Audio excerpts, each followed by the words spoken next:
Kita akan mengkaji satu buku ya, yaitu buku Syarhul Mumtaz, Syarah Syurutus Shalah wa Arkaniha wa Wajibatiha. Syarah Mumtaz ini punya Syekh Ibnu Baz rahimahullah taala. Sebenarnya syarah ini adalah muhadarah, kajian. Karena Syekh Ibnu Baz tidak menulis beliau seorang yang tunanetra, sebagaimana kita tahu. Beliau tunanetra sejak usia 20 tahun. Namun beliau sudah hafal Quran itu. Nah, kemudian banyak durus beliau, kajian-kajian beliau, muhadarah beliau yang semacam transkrip ya, dibuat buku, dijadikan buku gitu. Nah, diantaranya ini. Dan banyak para ulama yang melakukan hal itu. Bahkan kebanyakan buku-buku Syekh Ibnu Utsaimin itu adalah hasil dari kajian atau muhadarah beliau yang kemudian ditranskrip, dibuat menjadi karya tulis. Nah, demikian juga dengan syarah ini, aslinya adalah syarah muhadarah, kajian rutin yang kemudian murid-murid Syekh Ibnu Baz berusaha untuk membukukannya.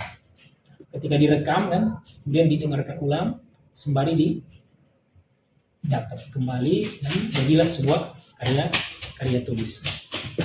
Baik, beliau ini sedang membahas atau mensyarah buku Syekh Muhammad bin Abdul Wahhab rahimahullah taala yang berjudul Syurutus Shalah, syarat-syarat salat, wa arkanuha, rukun-rukunnya, wa wajibatuha, dan wajib-wajib salat.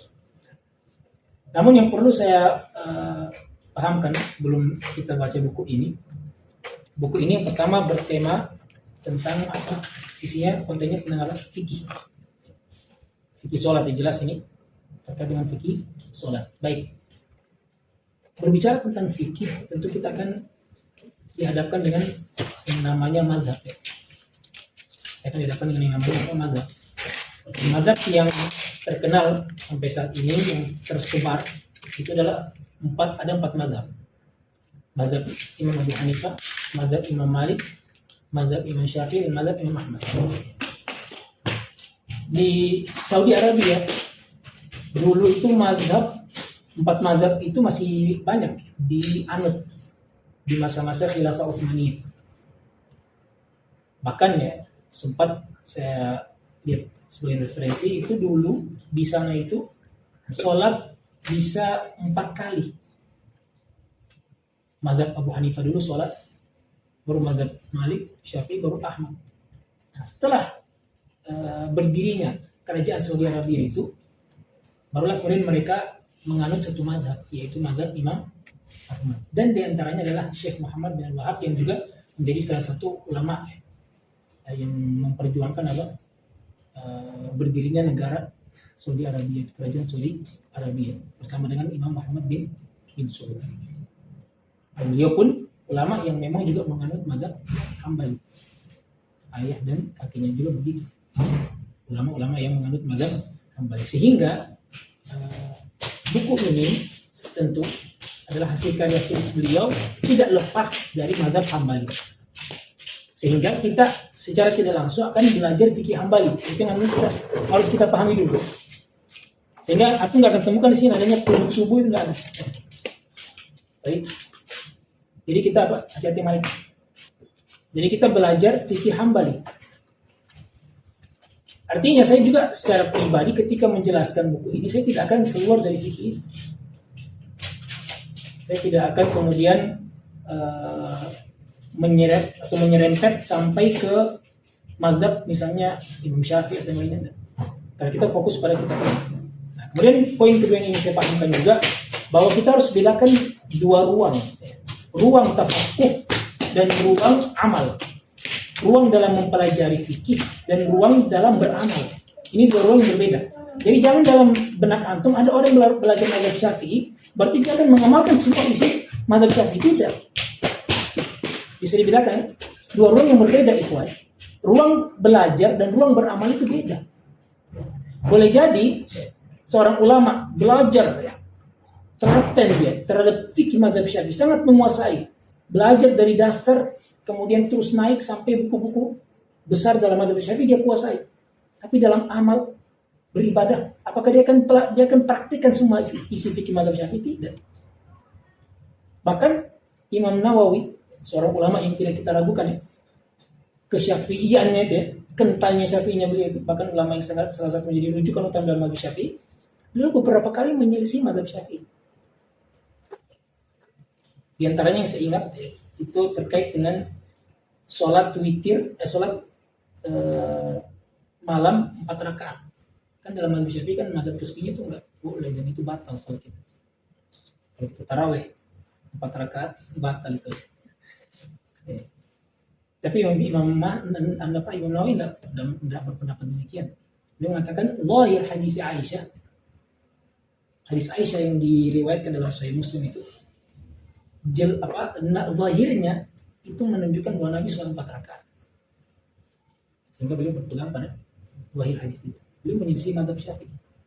Namun beliau mengatakan Imam Syafi'i pernah berstatement kullu hadisin atau masahah wa madhabi gitu. Setiap hadis yang sahih maka itulah madhab. Artinya ketika kita mempelajari ini bukan berarti antum akan mengamalkan semua isi buku ini. Boleh jadi antum akan menyelisih sebagian isi buku ini. Dan itu tidak ada masalah, itu fair, tidak ada masalah. Kita menerangkan belajar secara runut sesuai dengan sistem madhab, tidak ada masalah. Para ulama dari dulu seperti itu. Cuma dari sisi aspek amalannya, ya tentu tidak semua kita akan terapkan. Misalnya lagi, kasih contoh biar antum makin terbuka ya. Misalnya lagi, di Saudi Arabia sekarang mazhab resminya Hambali ya, Imam Ahmad kan. Di dalam mazhab Imam Ahmad itu wajib mengeluarkan zakat madu. Wajib mengeluarkan zakat madu. Padahal hadis-hadisnya tidak ada yang valid terkait zakat madu. Cuma Imam Ahmad berpegang pada keputusan Umar bin Khattab radhiyallahu anhu. Tahukah antum Lajnah Daimah, kibar ulama, para ulama-ulamanya juga ya, seperti Syekh Utsaimin dan yang lainnya berfatwa tidak ada kewajiban zakat madu. Kalau mereka adalah ulama-ulama mazhab Hambali semua itu, ulama-ulama yang menganut pemahaman Imam Ahmad bin Hanbal dalam aspek fikih. Tapi nggak ada di antara mereka yang berfatwa wajib zakat madu. Mengapa? Karena ini bukan aspek tafaqquh, ini bukan ruang belajar, tapi ruang fatwa dan amal. Ini berbeda. Sehingga sekali lagi tidak semua yang kita pelajari dalam buku ini akan kita amalkan. Tapi setidaknya kita memiliki dasar. Oh, seperti ini fikih para ulama. Kenapa kita dikekang dengan adanya mazhab? Karena agar kita tidak serampangan dalam berfikih. Tidak serampangan dalam berfikih. Artinya kita terkontrol dari sisi pemahaman fikih kita. Jangan sampai kita memunculkan mazhab baru nih, pendapat baru yang tidak pernah diucapkan oleh seorang salaf pun. Lebih parah kan daripada kita bermazhab. Iya tidak? Mendingan kita bermazhab ada salafnya kan gitu kan, kata Imam Ahmad apa? Janganlah kau berpendapat dengan suatu pendapat yang tidak ada salafnya. Ketika kita belajar mazhab ini artinya ada salafnya kita. Daripada kita tidak belajar mazhab dan khawatir terjerumus dalam suatu pandangan yang tidak memiliki salaf sama sekali. Oh kan hadisnya begini. Ya, mana salaf yang berpemahaman seperti yang antum utarakan? Tidak ada. Nah, ini juga berbahaya, sehingga adanya mazhab itu hanya untuk sebagai media, alat, perangkat agar kita lebih terkontrol dalam berfikih, tidak kemudian bebas dan semau kita gitu. Nah, maka kita pilih mazhab Imam Hanbal karena ini bukan kecil, ringkas dan membahas inti-inti sholat sebenarnya, syarat, rukun dan wajib-wajib sholat. Tapi sekali lagi kita harus bedakan ruang tafaqquh dan ruang amal. Baik. Kita akan baca dari matanya ya. Nanti kemudian ada syarahnya dari beliau. Baik. Tafadhol, kita mungkin minta dari Ikhwan untuk bantu membacakan itu matan kitab. Bagus. Bismillahirrahmanirrahim. Qala mu'allifu Syekhul Islam Qala mu'allifu Syekhul Islam Al-Mujaddid Al-Imam Muhammad bin Abdul Wahhab rahimahullah. Bismillahirrahmanirrahim. Syurutus salati tis'atun. al-islamu wal aql wa tamyizu wa raf'ul hadath wa izalatul najasati wa satrul awrah wa dukhulil waqti wa istiqbalil qiblati wan niyah. Baik, pelan-pelan. Syarat-syarat salat. Qala al-muallif Syekhul Islam Al-Mujaddidul Imam Muhammad bin Abdul Wahhab rahimahullah ta'ala. Semoga Allah merahmati beliau. Syarat-syarat salat itu ada 9. Yang pertama al-Islam. Yang kedua al-aqlu. Apa itu al-aqlu? Akal. Ya, berakal. Insyaallah. Banyak yang jauh-jauh sebenarnya. Antawadu mereka duduk sini. Baik, berakal ya. Nanti insyaallah uraian rinciannya itu akan diterangkan di syarah ya. Bahkan beliau juga menerangkan sebenarnya, penulis sendiri mensyarah apa yang beliau tuliskan. Jadi beliau sistemnya itu penjabaran yang bersifat umum, kemudian baru rincian-rincian. Kemudian yang kedua, yang ketiga tamyiz. Apa itu tamyiz? Ada yang tahu tamyiz? Seorang mumayyiz, apa sih mumayyiz? Beda kenapa? Apa yang dibeda? Yang baik dan yang buruk. Baik, oke. Buruk terus. Ada lagi mungkin? Ya, baik dan buruk ini bisa apa ya? Tidak hanya terbatas pada amalan yang masuk kepada keagamaan ya. Baik yang buruk, perbuatan, kemudian juga akan sebagian ulama menyebutkan membedakan antara roti dan mohon maaf kotoran. Kemudian dia bisa berkomunikasi ya, memberikan pertanyaan dan juga bisa memberikan jawaban. Maka ini namanya anak yang sudah mumayyiz. Nanti insyaallah akan ada rinciannya terkait batasan mumayyiz itu seperti apa sih. Baik. Kemudian waraful hadathi. Apa itu raful hadath? Ya. Iya. Jadi dia menghilangkan hadasnya. Hadas ini sebenarnya bersifat maknawi ya.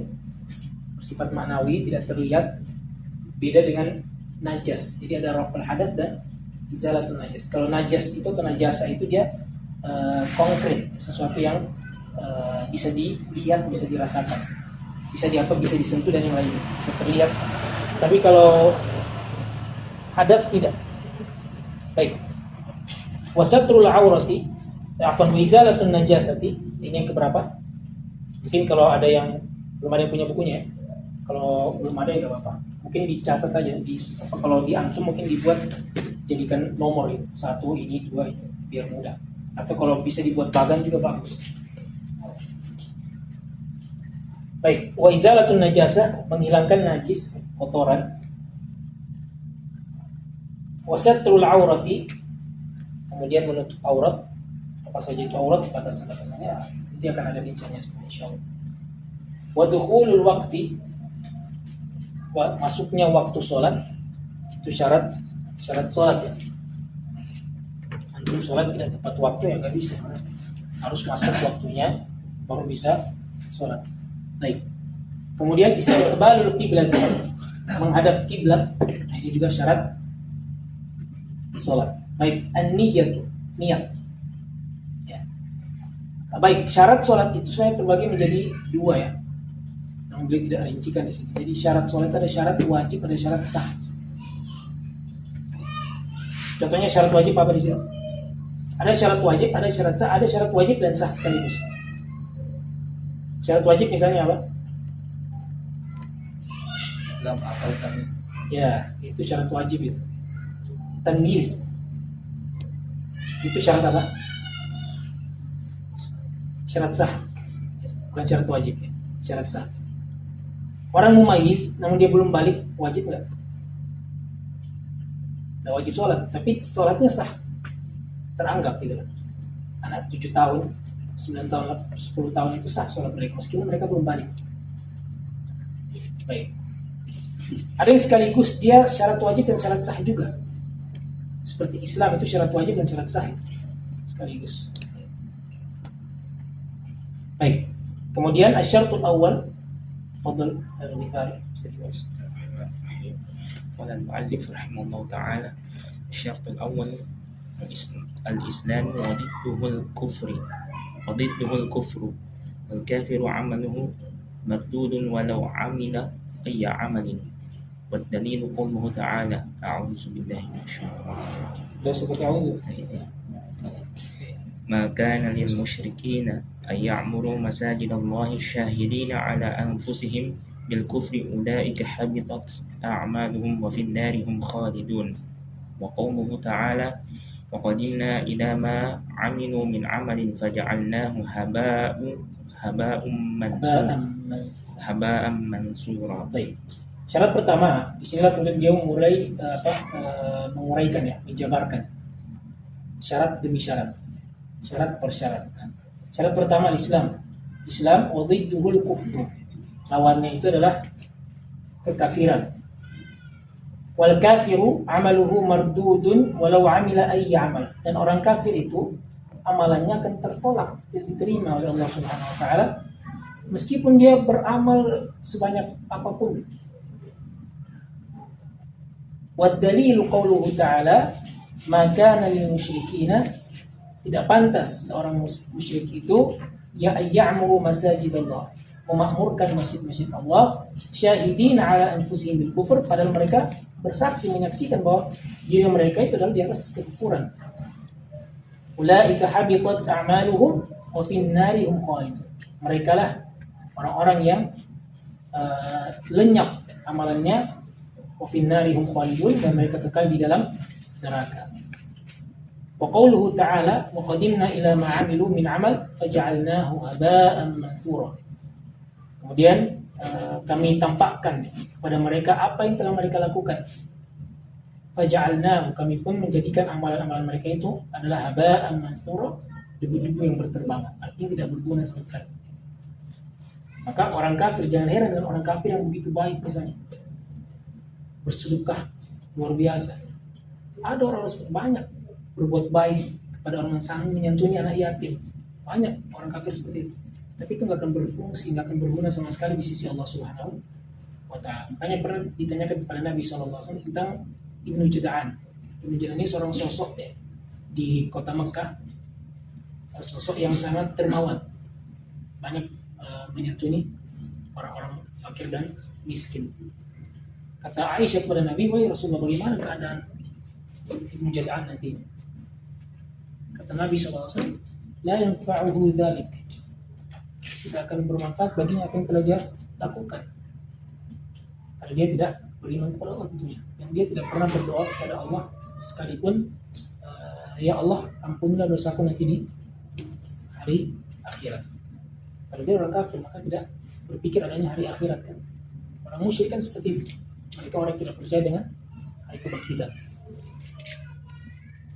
Maka ini dalilnya sholat seorang itu tidak sah kalau dia bukan seorang muslim, tidak dianggap dan tidak akan diberikan, dan aslan dia tidak wajib sholat itu kalau dia seorang musyrik, seorang kafir, meskipun dia akan disiksa oleh Allah karena dia tidak sholat.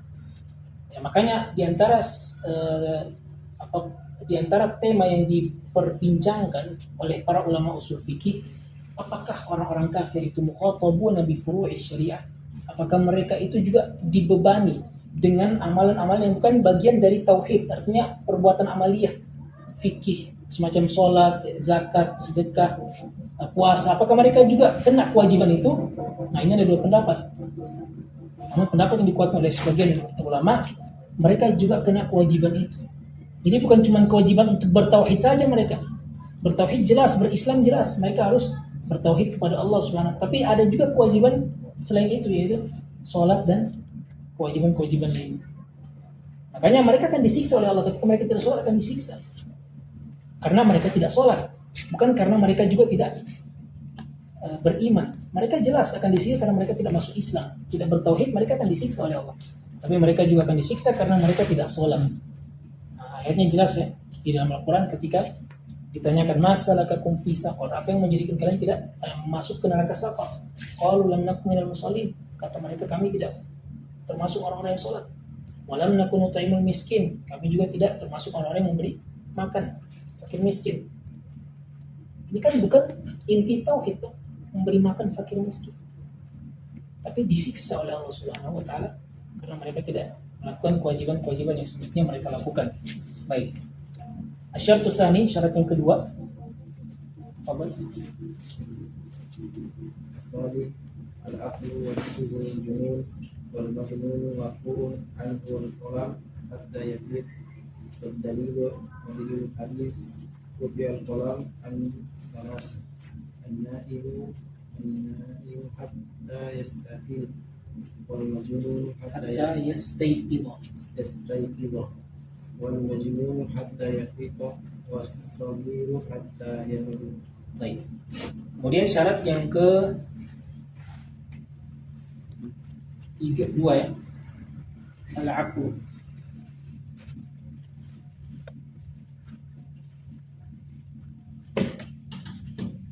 Syarat yang kedua yaitu berakal. Wadidduhu al-junun, lawannya adalah orang yang gila, yang tidak berakal, tidak waras. Wal majnunu marfu'un anhu al-qalam hatta yafiq. Orang yang majnun itu, orang gila itu, ya, maka marfu'un anhu al-qalam, maka tidak akan dicatat amalannya itu. Hatta yafiq, sampai dia kembali sadar, kembali waras. Dalilnya apa? Hadis Nabi sallallahu alaihi wasallam, rufi'al qalamu an thalathah. Catatan pena itu diangkat dari 3 orang, yaitu an-naim, orang yang tidur, hatta yastayqiz, sampai dia bangun. Ya, orang tidur kalau ngomong aneh-aneh ya jangan untuk bilang wah ini dosa, dia enggak sadar itu ya. Wal majnunu hatta yafiq, kemudian orang gila sampai ia kemudian waras. Was-saghiru hatta yablugha, kemudian anak kecil sampai ia balik. Anak kecil tidak memiliki dosa ya, sampai dia balik. Makanya para ulama sepakat anak kecil yang belum balik itu apabila meninggal dunia mereka masuk surga. Ini kesepakatan para ulama.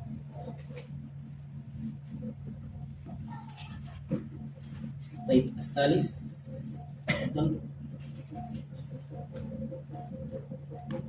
الثالث تمييز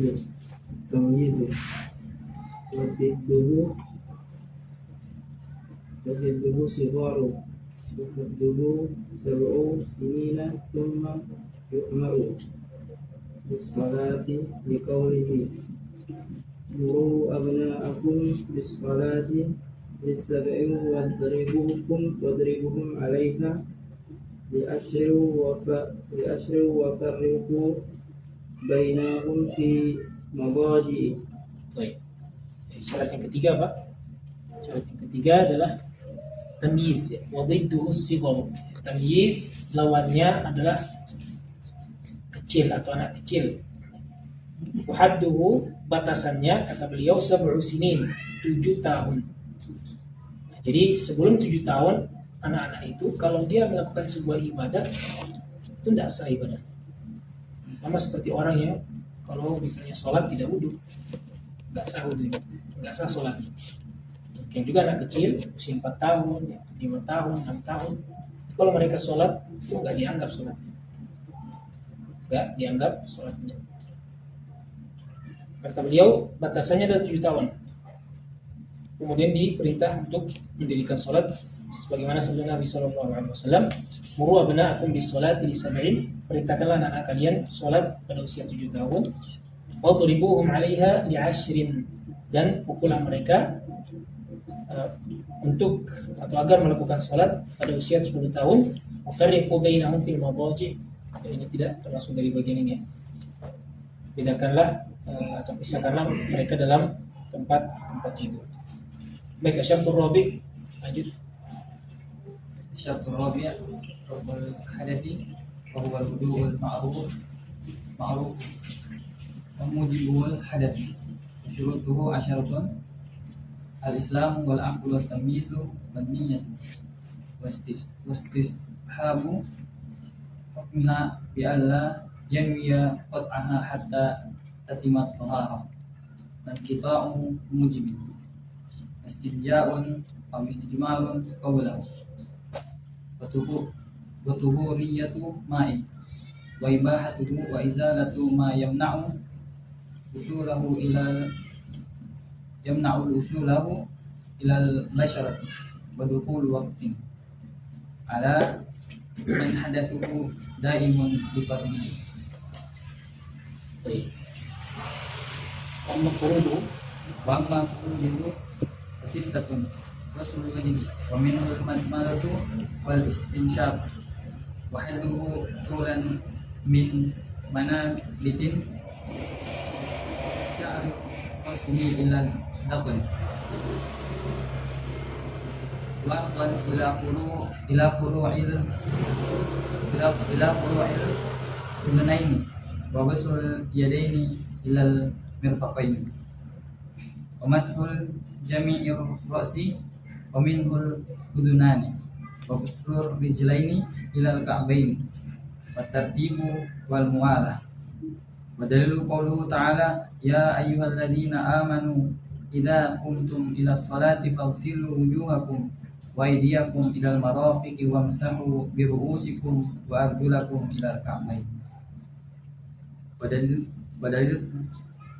dalil tartibil hadits ibda'u bima bada'ahu Allah bi. Wa dalilul muwalati haditsu sahibil lum'ati 'anil nabi sallallahu alaihi wasallam annahu lamma ra'a rajulan fi qadamihi lum'atan qadara dirhami lam yusibaha al-ma'u famarahu bil i'adah. Wajibuhu tasmiyatu ma'ad dzikri wa nawaqibuhu thamaniyatun al-khariju minal sabilaini wal kharijul fahishun najis minal jasadi wa zawalul aqli wa masul mar'ati bisyahwatin wa masul farji biyadi kubulan kana au duburan wa aklu lahmil jazuri wa taksilil mayyiti warriddatu anil islami a'adana Allahu min dzalik. Kemudian beliau melanjutkan syarat yang keempat ya. Syarat yang keempat adalah raf'ul hadas wal wudu'ul ma'ruf wa mujibuhu al hadas. Raf'ul hadas, mengangkat hadas kita. Bagaimana caranya? Dengan berwudu. Dengan cara berwudu. Mengangkat hadas itu sebenarnya ada 3 cara. Atau ada 2 cara, dengan air atau dengan tanah. Dengan air, yaitu dengan cara wudu untuk hadas yang kecil. Kemudian dengan mandi untuk hadas yang besar. Kemudian tayamum dengan tanah, yaitu dengan cara bertayamum, baik untuk hadas kecil maupun untuk hadas yang besar. Jadi ketika orang tidak mendapatkan air, kemudian dia berhadas kecil, maka dia tayamum. Demikian juga ketika dia tidak menemukan air dalam kondisi dia hadas besar, dia juga cukup bertayamum. Itu di antara kemudahan Allah Subhanahu wa taala kepada umat Islam. Jadi kemudian jangan sampai kita berpikir kalau dia tidak menemukan air, kemudian dia hadas besar, maka dia juga harus guling-guling di tanah. Tidak. Cukup dengan tayamum saja. Baik. Kemudian kata beliau wa mujibuhul hadas ya. Di antara motif ya, adanya kita wajib berwudu karena adanya hadas ketika mau sholat.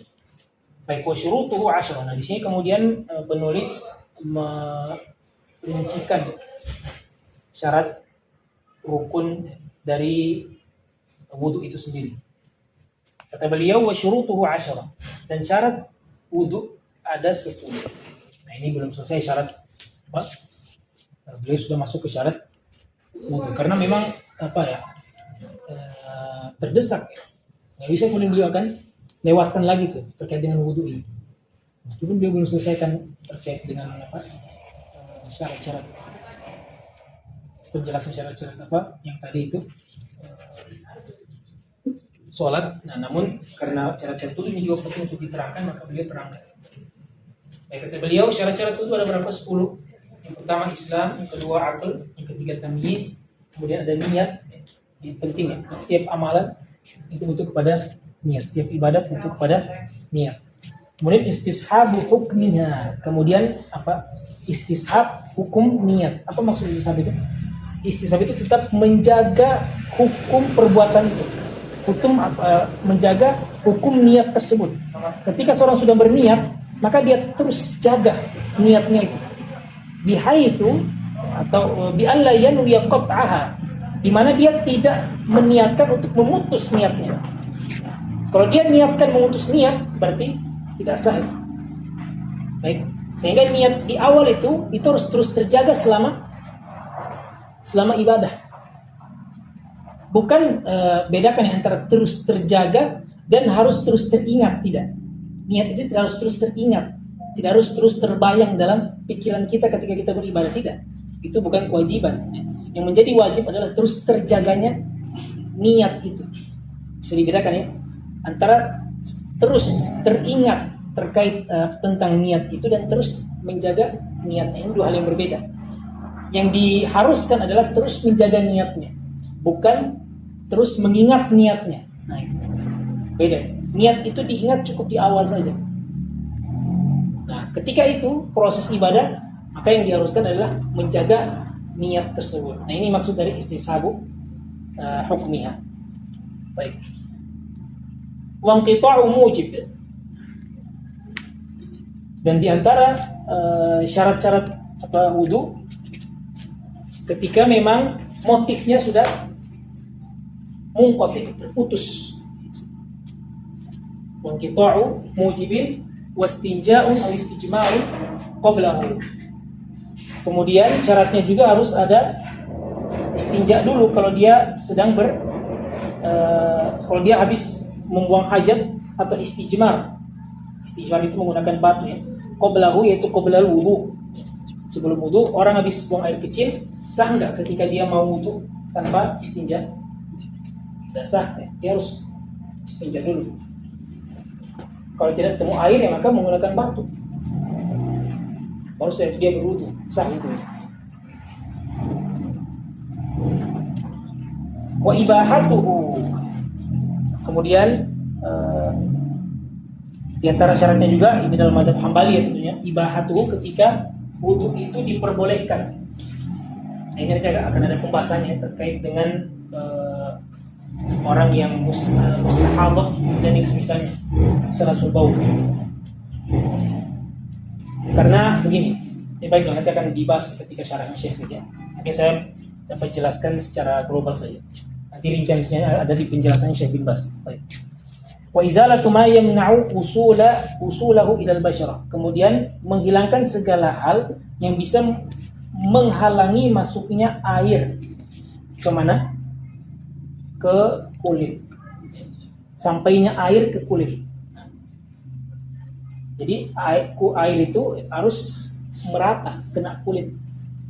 Ketika ada sesuatu yang menghalangi air itu bisa sampai kepada kulit kita, ya maka wajib dihilangkan.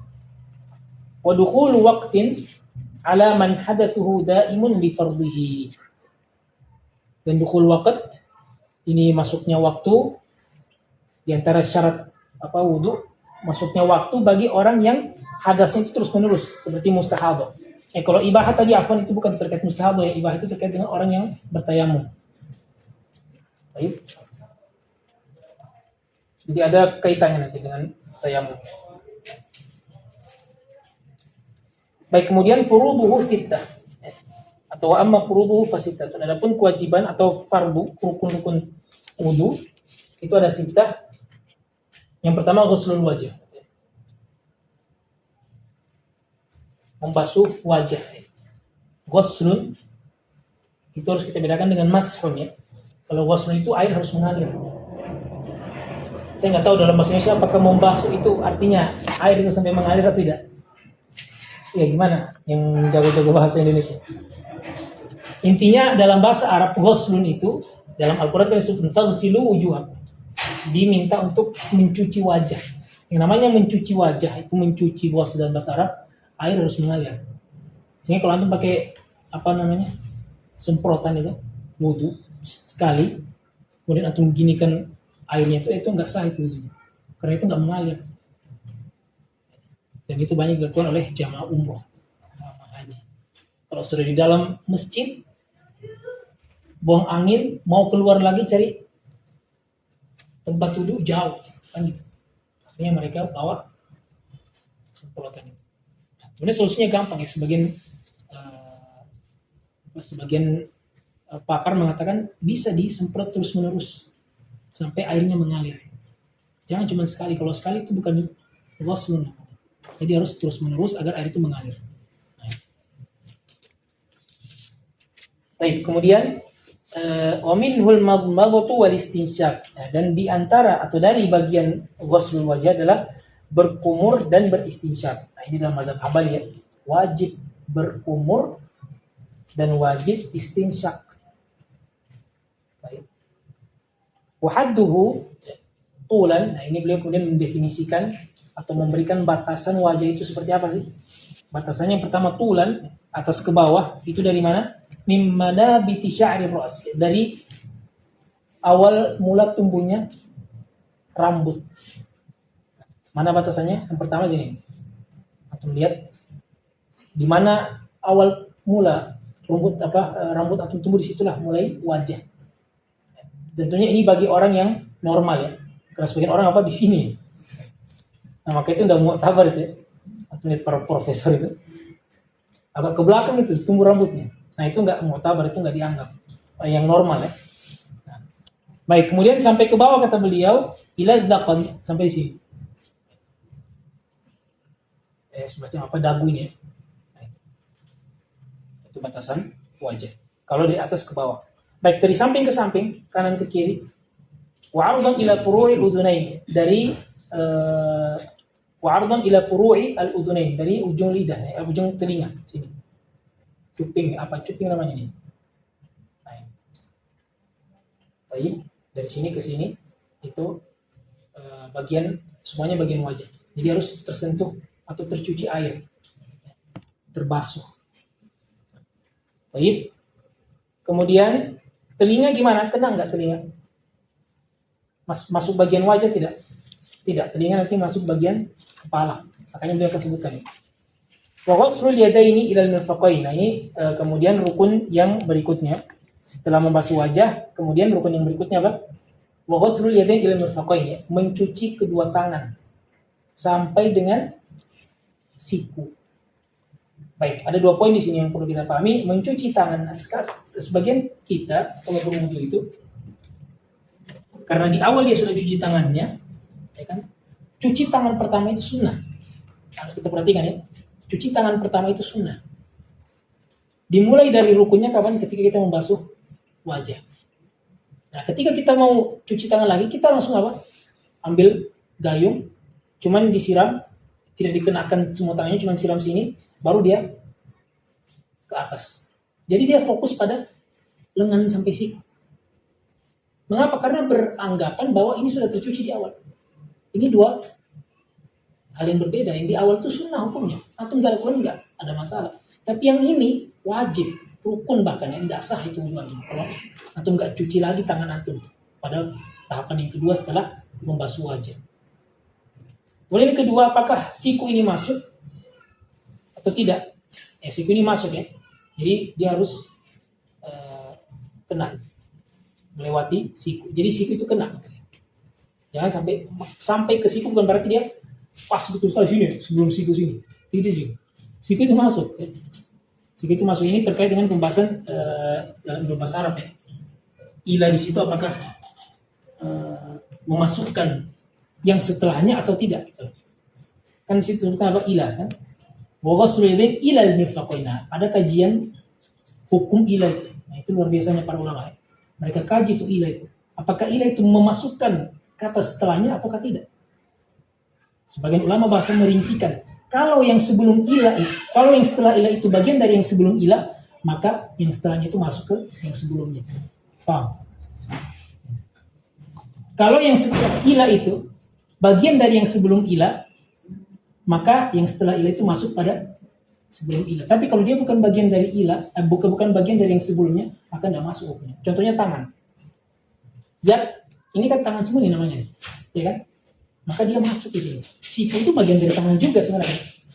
Cuma ada nama khususnya. Maka ini pun masuk dalam wudhu. Ketika kita cuci tangan kita, wajib kita cuci juga siku kita. Baik, kalau yang tidak masuk apa contohnya? Contohnya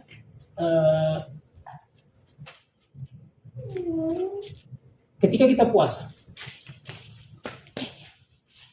Tsumma atimmus siyama ilal lail, kata Allah kan di surat Al-Baqarah itu. Sempurnakanlah puasa sampai malam hari. Apakah malam masuk? Tidak. Kenapa tidak?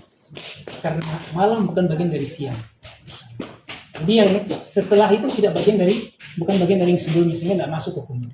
Nah, itu ada kajian terkait hukum ilahi. Baik. Wa mashu jami'i ras wa minhu al-udhunat. Kemudian membasuh semua seluruhnya, bagian kepala kita harus terbasuh. Kata beliau, wa minhu al-udhunan, dan termasuk dari ar-ra'su kepala itu adalah 2 daun telinga kita. Nah, ini tentu sekali lagi dalam mazhab Hambali ya, wajib membasuh telinga. Bahkan bagian dari rukun ini kan dia bagian dari kepala. Kepala kan rukun wudhu. Nah, maka telinga pun harus terbasuh. Namun kalau kepala itu pakainya mas, bukan mughassil. Ya. Dan saya bedakan tadi, kalau ghassil dia wajib mengalir, kalau masak tidak wajib. Makanya kalau kepala antum jangan siram pakai gayung biar mengalir, tidak. Cukup ambil air, dibuang, dipercikan, antum basahkan. Membasuh namanya. Masah ya. Namanya masah. Demikian juga dengan telinga. Jadi langsung. Kalau sunnahnya Nabi itu, beliau berwudu dalam riwayat Bukhari Muslim, langsung dari kepala langsung ke telinga. Beliau tidak membedakan ya. Jadi gini, baru langsung telinga. Dan membasuh itu enggak harus dari belakang ke depan ke belakang ya, kemudian ke depan lagi, enggak. Boleh antum dari atas ke bawah, boleh, tidak ada masalah. Itu pernah Nabi praktikkan itu. Dan Musnad Ahmad disebutkan bahwa Nabi membasuh dari atas ke bawah, ke samping. Ini boleh, tidak ada masalah. Nanti kalau telinga itu biasanya kalau Nabi praktiknya langsung disambungkan ke telinga sekali basuh. Karena memang dalam mazhab Hambali kan telinga itu bagian dari kepala. Ada sebagian riwayat menyebutkan, tapi riwayatnya lemah, bahwa telinga itu ambil air sendiri. Jadi setelah kepala ambil air lagi untuk basuh telinga. Tapi riwayatnya lemah. Kemudian kata beliau, wa ghuslu rijlain ila ka'bain, kemudian mencuci kedua kaki sampai dengan ka'bain. Ka'bain masuk enggak ke kaki? Kena cuci ya, karena ka'bain itu bagian dari kaki sebenarnya. Baik. Wa tartib wal muwalat, dan harus tertib, urut. Ya, harus urut. Kalau enggak urut, misalnya kita mulai dengan kepala, baru wajah, baru kaki, baru tangan. Itu enggak sah. Baik. Kemudian kata beliau, wal muwalat. Muwalat, tahu artinya muwalat?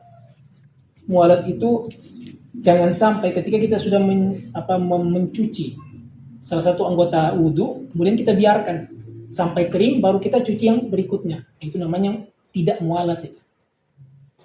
Harus beriringan. Nah, harus beriringan. Setelah kepala langsung kaki, jangan nunggu dulu. Makanya orang kalau misalnya dia basuh kepala kemudian kerannya mati, pergi cari air 5 menit, nah, ini so kering duluan ya sudah, maka dia harus ulangi lagi wudunya. Nah, gitu. Jadi harus beriringan dia. Baik.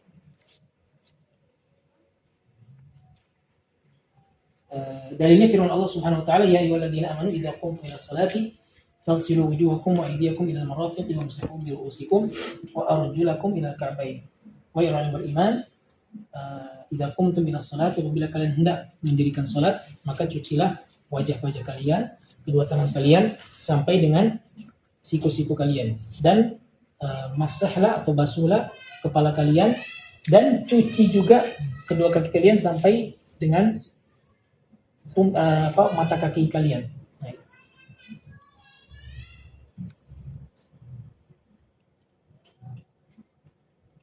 Baik, kemudian kita beli apa? Wa dalilu tertib, Al-hadis ibda'u bima bada Allah bi, mulailah dengan apa yang telah Allah mulai. Ya, maksudnya apa? Allah mulai dengan apa? Fagsilu wujuhakum. Allah mulai dengan wajah, maka mulai dengan wajah, jangan dengan kaki. Ini apa? Dalil wajibnya berurutan. Gitu. Kemudian wadalilul mualati, dalilnya harus pakai mualat juga beriringan anggota antara anggota tubuhnya enggak terpaut waktu yang cukup jauh. Hadis sahibi lum'ah, ya, hadis sahibi lum'ah. Lum'ah itu semacam posisi atau letak ya, atau tempat. Itu lum'ah namanya. Kenapa dinamakan lum'ah? Nah, ini kisahnya begini. Jadi Nabi SAW pernah melihat seorang pemuda atau seorang laki yang wudhu, tapi di kakinya itu ada qadrul lum'ah ya. Ada tempat yang apa kata beliau, qadr dirham, seperti ukuran dirham ya, mungkin segini, itu tidak terkena air.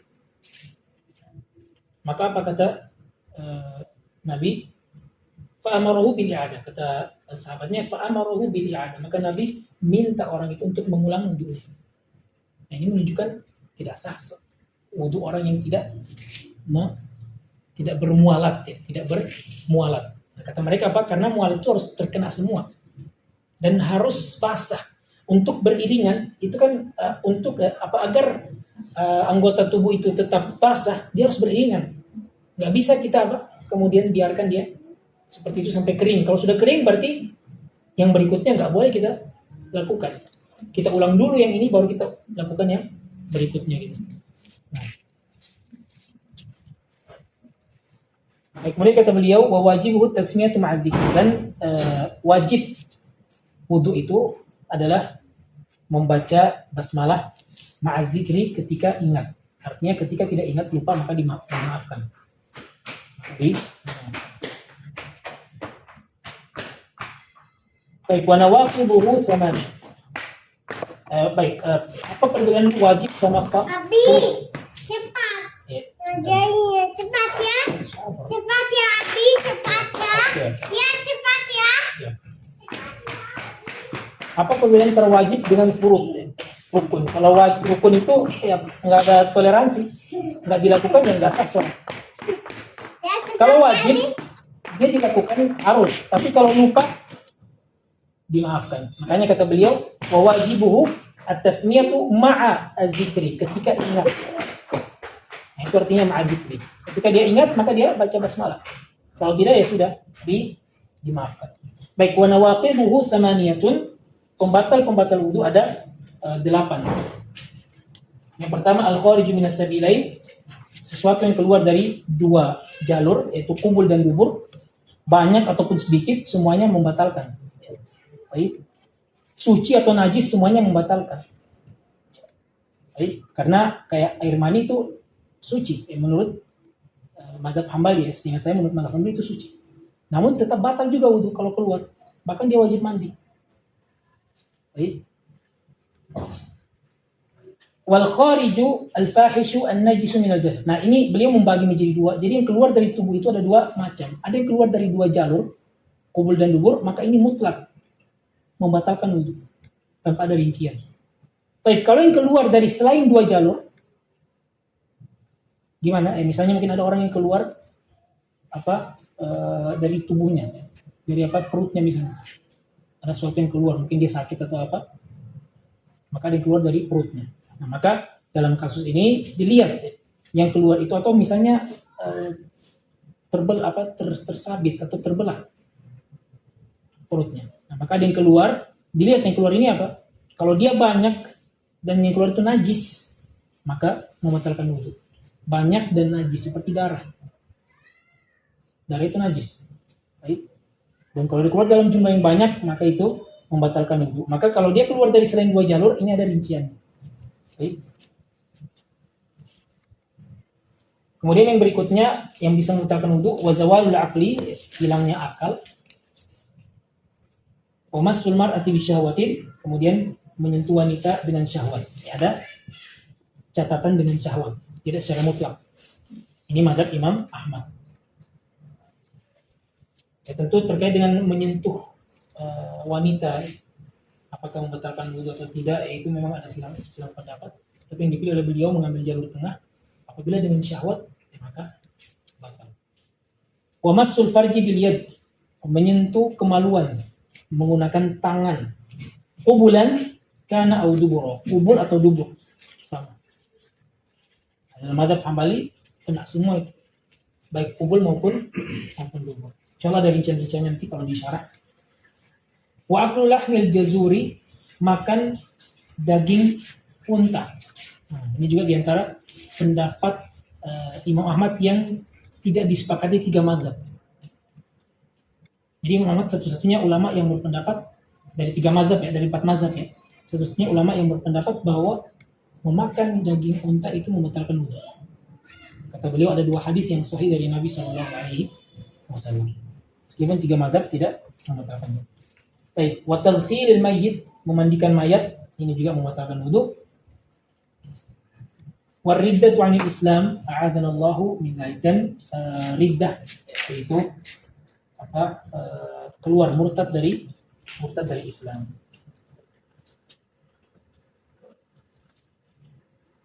Baik. Ya, ini terkait dengan matan ya. Ini cukup panjang ya matanya. Insyaallah terkait dengan syarah bisa kita ya, sebelumnya mungkin teman-teman sekalian mungkin Ana ingin minta terutama mustafid ya, sebelum hadir kalau bisa ya dibaca-baca, terutama matanya itu. Kalau bisa dihafalkan itu yang terbaik. Bagus sekali itu. Kalau bisa dihafalkan itu yang terbaik.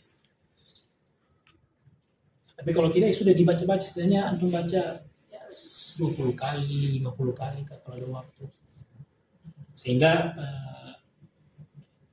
setelahnya akan lebih mudah dulu insyaallah untuk ketika nanti anak menerangkan, dan juga ketika kita membaca syarah Syekh bin Baz.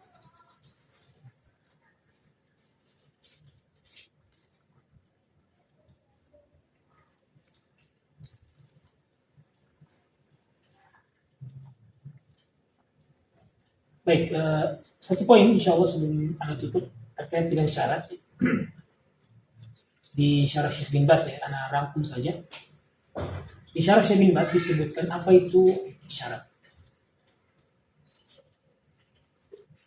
Syarat. Baik, sebelumnya kata beliau syurutus sholati sa'atun wa hadza amrun ma'ruf fi ahli ilmi. Ada 9 dan ini sesuatu yang dimaklumi di tengah ahli ilmu. Wa kana ulama yu'allimuna an-nas ma'al usul ats-tsalatsati as-sabiqah. Dan dahulu para ulama di negeri Saudi, di kerajaan Saudi Arabia, itu senantiasa mengajarkan kitab ini, ringkasan ini, bersama dengan usul salasa. Yang penting sekali ya, usul dalam akidah dan usul dalam fikih.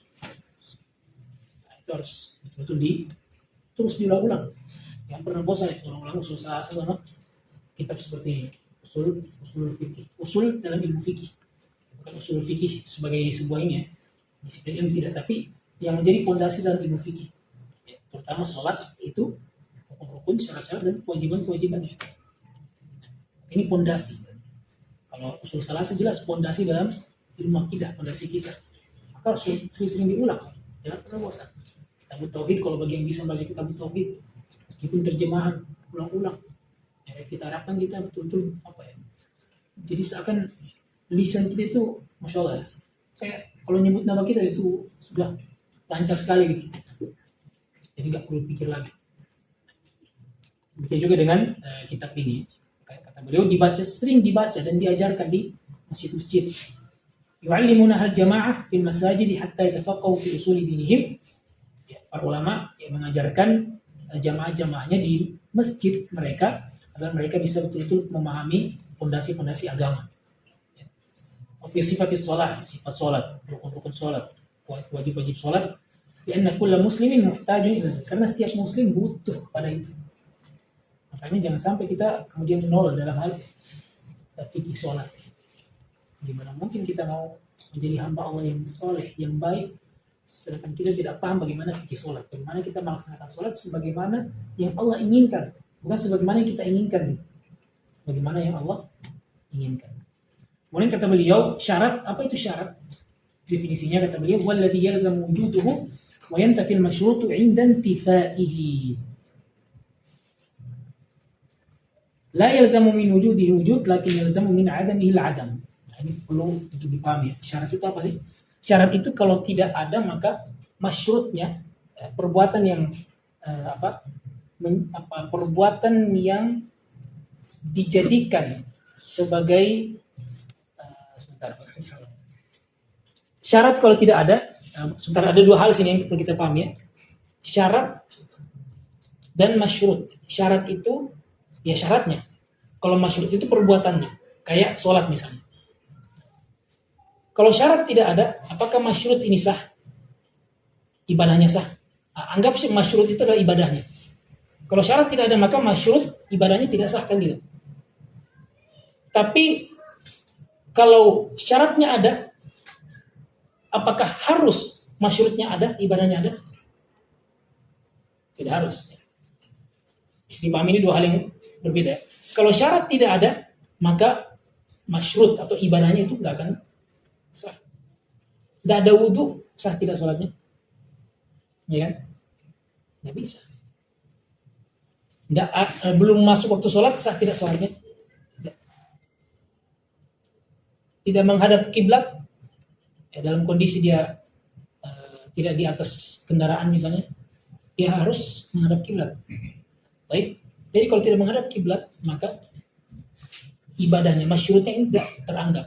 Baik, kalau misalnya ada syaratnya, tadi tidak ada ya, tidak ada syarat, maka tidak ada masyrut, tidak sah masyrutnya. Tapi kalau ada syaratnya, apakah masyrutnya juga harus ada atau sah atau bagaimana? Harus teranggap? Tidak. Misalnya nih, saya kasih contoh sederhana. Kita menghadap kiblat. Apakah kita dalam kondisi menghadap kiblat kita mesti sholat? Kiblatnya mana sekarang kiblat? Saya menghadap kiblat nih. Dalam kondisi sholat?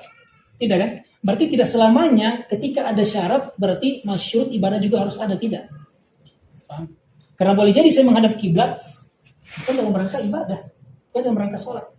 Saya wudu, apakah harus ada ibadahnya? Tidak. Saya wudu karena saya ingin baca Quran misalnya, ya kan? Nah, tapi kalau tidak ada syarat, maka ibadahnya tidak mungkin teranggap. Ini dua hal yang harus kita pahami. Jadi tidak selamanya ada syarat berarti harus ada ibadahnya, tidak sama sekali. Namun ingat, tidak ada syarat maka tidak ada ibadah. Itulah syarat. Itulah definisi syarat yang disampaikan oleh penulis. Itu yang berlaku di buku ushul fikih. Semuanya sama, mereka menyebutkan itu.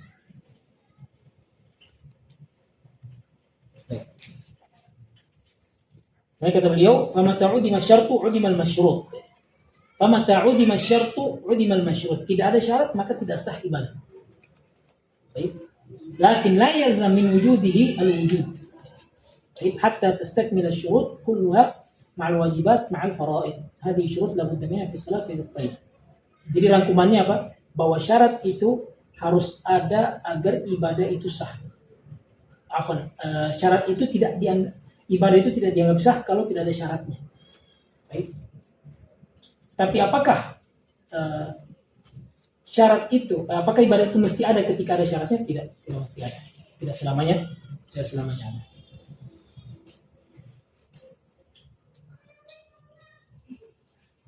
Baik, insya Allah kita akan lanjutkan di pertemuan berikutnya. Kita akan mulai dengan rincian dari syarat-syarat yang disebut oleh Syekh Muhammad bin Abdul Wahhab dan diuraikan oleh Syekh bin Baz pada ucapan beliau awwaluha al-Islam. Insya Allah kita akan mulai dari situ. Awwaluha al-Islam. Kita akan mulai dari situ insya Allah di pertemuan berikutnya. Baik, ikhwan jazakumullah khairan. Insya Allah kita cukupkan sekian. Maaf terlalu terjadikan amal juga di pembukaan. Kalau di pertemuan berikutnya kita langsung pada kajian. Barakallahu fikum. Subhanakallahumma wa bihamdika asyhadu an la ilaha illa anta astaghfiruka wa atubu ilaik. Assalamualaikum warahmatullahi wabarakatuh.